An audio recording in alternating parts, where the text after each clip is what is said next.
विघ्नेश्वराय वरदाय सुरप्रियाय लंबोदराय सकलाय जगद्विताय नागाननाय श्रुतियज्ञविभूषिताय गौरीसुताय गणनाथ नमो नमस्ते।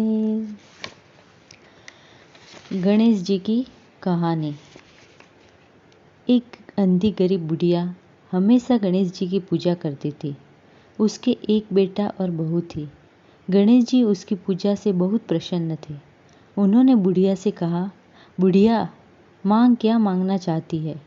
बुढ़िया बोली, भगवान मुझे तो कुछ मांगना नहीं, आप ही बताइए कि मैं क्या मांगूं। तब गणेश जी बोले कि अपने बेटे और बहू से पूछ लीजिए। बुढ़िया ने बहू से पूछा, तब बहू बोली, सासू माँ पोता मांगना, वह आपकी अंगुली पकड़कर चलेगा। बेटे से पूछने पर वह बोला, माँ आप धन मांगना, जिससे हम बैठे बैठे खाएंगे। बेटे और बहू की बातों ने बुढ़िया को भ्रमित कर दिया। इसी चिंता में बुढ़िया रात भर विचार करती रही। दूसरे दिन गणेश जी एक बूढ़े का रूप धारण कर आए और बुढ़िया को मिलकर उससे पूछा कि तुम किस बात को लेकर चिंता कर रही हो। बुढ़िया ने कहा, कल गणेश जी ने मुझसे कुछ मांगने को कहा था, जिस हेतु बेटे को पूछने पर उसने अपने स्वार्थ का एवं बहू को पूछने पर अपने स्वार्थ का कहा कि वस्तु मांगने को कहा, पर किसी ने मेरी आंखों के बारे में नहीं कहा।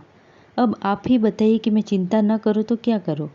तब बूढ़े ने कहा, हे माई, तू अपने पोते को सोने के कटोरे में दूध पीता हुआ अपनी आंखों से दिख, ऐसा वर मांगना, जिससे तुम तीनों की इच्छा पूरी हो जाएगी।